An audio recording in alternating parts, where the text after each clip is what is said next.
ಹಾಗೆ ಒತ್ತಡ ಬಂದಾಗ ಅವು ಕೆಳಗೆ ಬರ್ತವೆ. ಅವು ನಿರ್ವಾತ ಪ್ರದೇಶ ಉತ್ಪತ್ತಿ ಆಗ್ತದೆ. ಅವೇ ಅವಾಗ ಮನುಷ್ಯನ ಮೇಲೆ ಅಟ್ಯಾಕ್ ಆಗ್ತವೆ. ಅವಾಗ ಮನುಷ್ಯ ಸಾಯ್ತಾನೆ.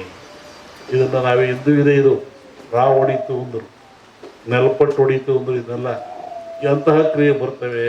ಅದಕ್ಕೆ ಎಚ್ಚರವಾಗಿರ್ರಿ, ಭಾಳ ಮುಖ್ಯವಾಗಿರಬೇಕು ಅಂತ. ಇನ್ನೂ ಅನೇಕ ಕ್ರಿಯೆ ತಗೊಂಡ್ರೆ ಎದರ ಅವಶ್ಯಕತೆ ಇಲ್ಲ. ಇದು ಪ್ರಾಣ ಕಳೆಯುವಂಥ ಕಾಯಿಲೆ ಅಲ್ಲ. ಮನುಷ್ಯ ಭೀತಿಗೊಳಪಟ್ಟು ಹೆದರಿ ಒಳಪಡ್ತಾ ಇದ್ದಾನೆ. ಅದಕ್ಕೆ ಸಾಯ್ತಕ್ಕಂಥ ಎದುರಿಸಿಲ್ಲ. ಅದಕ್ಕೆ ತಕ್ಕನಾದ ಮೆಡಿಸಿನ್ಗಳು ಅಥವಾ ಸ್ವಚ್ಛತೆ ಕಾಪಾಡ್ಕೊಳ್ಳಿ, ಭಾಳ ಮುಖ್ಯವಾಗಿರ್ತಕ್ಕಂಥ. ಈ ಧಾರ್ಮಿಕ ಆಚರಣೆಗಳು ನೀವು ಒಬ್ಬರನ್ನೊಬ್ಬರು ಕಂಡ್ರೆ ಏನಂತೀರಾ? ಆರೋಗ್ಯವಾಗಿದ್ದೀರಾ ಅಂತ. ನೀವು ಕಾಗದ ಹಂಗಂತ ಬರೀತೀರ, ನಾವು ಆರೋಗ್ಯ, ನಿಮ್ಮ ಆರೋಗ್ಯ. ಏನು ಆರೋಗ್ಯ ಅಂದರೆ ಏನು? ದೇಹದ ಆರೋಗ್ಯವೇ, ಮನಸ್ಸಿನ ಆರೋಗ್ಯವೇ? ಏನು ಆರೋಗ್ಯ? ನೋಡ್ರಿ, ನಮ್ಮ ಜನ ಎಷ್ಟು ಬುದ್ಧಿವಂತರು. ಸನಾತನ ಕಾಲದ ಸಹಿತ ಒಂದು ಆರೋಗ್ಯವಾಗಿದ್ದೀರಾ, ಶರಣು, ನಮಸ್ಕಾರ, ಆರೋಗ್ಯವಾಗಿದ್ದೀರಾ ಅಂತ. ಯಾವುದು ಆರೋಗ್ಯ? ಆರು ಯೋಗ್ಯವಾಗಿದ್ದಾವ. ಆರು ಯಾವುವು? ಮನುಷ್ಯರ್ತಕ್ಕಂಥ ಆರು ಯೋಗ್ಯವಾಗಿದ್ದಾವು. ಚೆನ್ನಾಗಿಟ್ಕೊಂಡು ಚೆನ್ನಾಗಿರ್ತೀರ ಅಂತ. ಕಾಮ, ಕ್ರೋಧ, ಮೋಹ, ಮದ, ಮತ್ಸರ, ಲೋಭ. ಕಾಮಕ್ಕೊಳಗಾಗಬಾರದು, ಮತ್ಸರಕ್ಕೊಳಗಾಗಬಾರದು, ಲೋಭಕ್ಕೊಳಗಾಗಬಾರದು, ಕ್ರೋಧಕ್ಕೊಳಗಾಗಬಾರದು, ಆಶೆಗೆ ಒಳಗಾಗಬಾರದು. ಈ ಆರು ಚೆನ್ನಾಗಿಟ್ಕೊಳ್ಳಿ. ಅದಕ್ಕೆ ಆರೋಗ್ಯವಾಗಿದ್ದೀರಾ.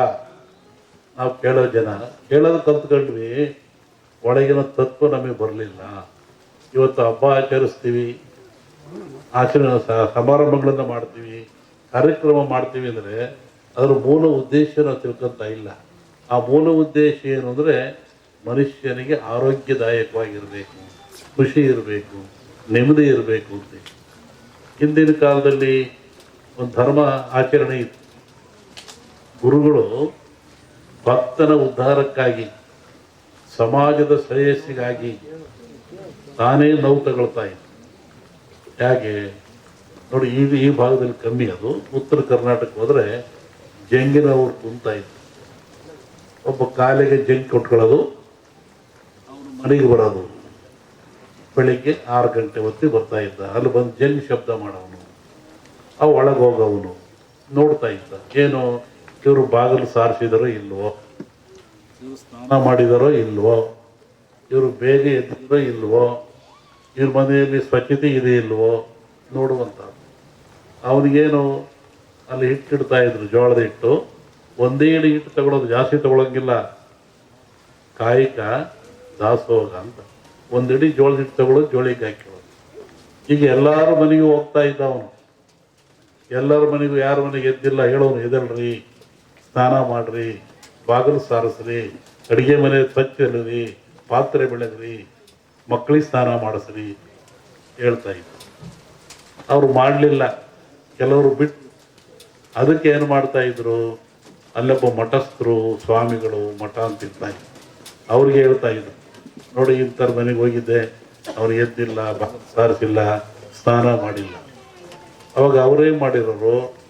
ಶಸ್ತ್ರಪವಾಡ ಅಂತ ಕಳ್ಸರು, ಮುಳ್ಳಾವಿಗೆ. ಇವತ್ತು ಅವೆಲ್ಲ ಒಂದು ವಸ್ತುವಾಗಿಬಿಟ್ಟಿದ್ದಾವೆ. ಒಬ್ಬ ಬರೋನು, ಗಂಟೆ ಅಲ್ಲಾಡಿಸೋನು, ಮನೆ ಮುಂದೆ ಮುಳ್ಳಾವಿಗೆ ಮೇಲೆ ನಿಂತ್ಕೊಳ್ಳೋನು.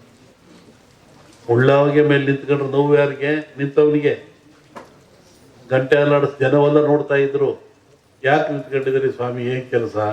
ನೋಡಿ, ಇವ್ರು ಬೆಳಿಗ್ಗೆ ಬೇಗ ಹೇಳ್ತಾ ಇಲ್ವಂತೆ, ಇವರು ಸ್ನಾನ ಮಾಡಲ್ವಂತೆ, ಇವ್ರ ಮಕ್ಕಳಿಗೆ ಸ್ನಾನ ಮಾಡಿಸಲ್ವಂತೆ, ಎದ್ದುಗಳು ಹಂಗೆ ಕಾಫಿ ಕುಡಿತಾರಂತೆ, ಯಾವುದೋ ಆಚರಣೆ ಇಲ್ವಂತೆ. ಅದಕ್ಕೆ ನಾನು ಮುಳ್ಳಾಗಿ ನಿಂತ್ಕೊಂಡು ಗಂಟೆಯಲ್ಲಿ ಆಡಿಸ್ತಾ ಇದ್ದೆ.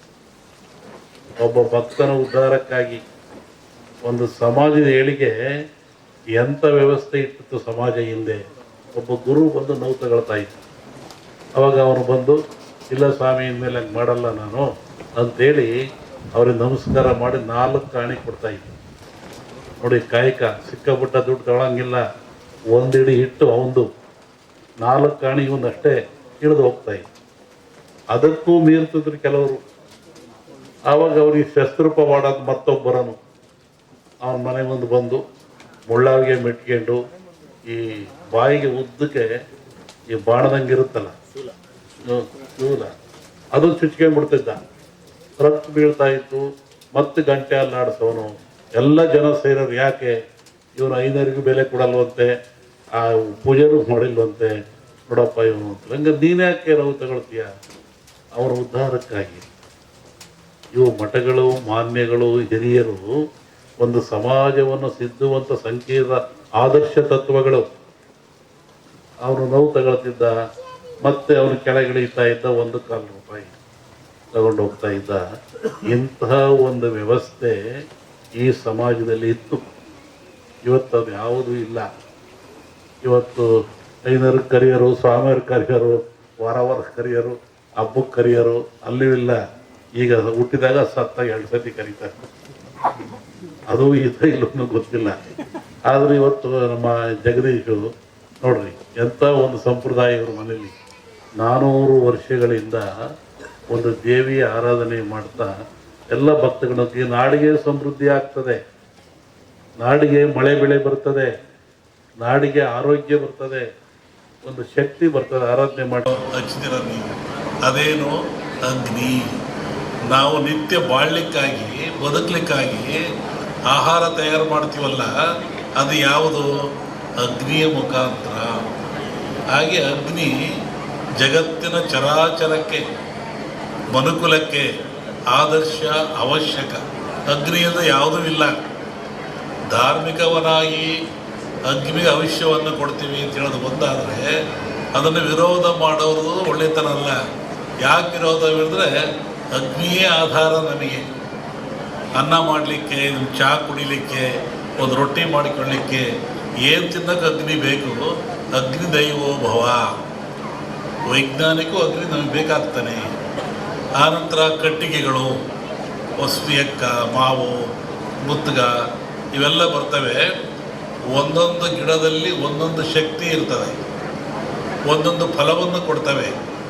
ಕಾಡಿನಲ್ಲಿ ಋಷಿಗಳು ಆಶ್ರಮದಲ್ಲಿ ಯಜ್ಞವನ್ನು ಮಾಡ್ತಾಯಿದ್ರು, ಹೋಮವನ್ನು ಮಾಡ್ತಾಯಿದ್ರು. ಅಂದರೆ ಆ ಧೂಮದಿಂದ, ಆ ಹೊಗೆಯಿಂದ ಪರಿಸರ ಶುದ್ಧವಾಗ್ತಾ ಇತ್ತು. ಮತ್ತೊಂದು ಒಳ್ಳೆ ಮಳೆ ಬೆಳೆಗಳು ಬರ್ತಾ ಇತ್ತು. ಕ್ರೂರವಾದ ಪ್ರಾಣಿಗಳು, ಕಾಡಿನಾಗ ಯಾರು ಇರ್ತಾರೆ? ಕ್ರೂರವಾದ ಪ್ರಾಣಿಗಳಿರ್ತವೆ. ಆ ಪ್ರಾಣಿಗಳು ಸಹಿತ ಮನುಷ್ಯನನ್ನು ಹಿಂಸೆ ಮಾಡಲ್ಲ. ಈ ಯಜ್ಞ ಮಾಡೋದ್ರಿಂದ, ಹೋಮ ಮಾಡೋದ್ರಿಂದ, ಆ ಬಂದ ಧೂಮದಿಂದ ಮನಸ್ಸು ಪರಿವರ್ತನೆಯಾಗಿ ಶಾಂತ ಸ್ವಭಾವಕ್ಕೆ ಬರ್ತವೆ. ಆವಾಗ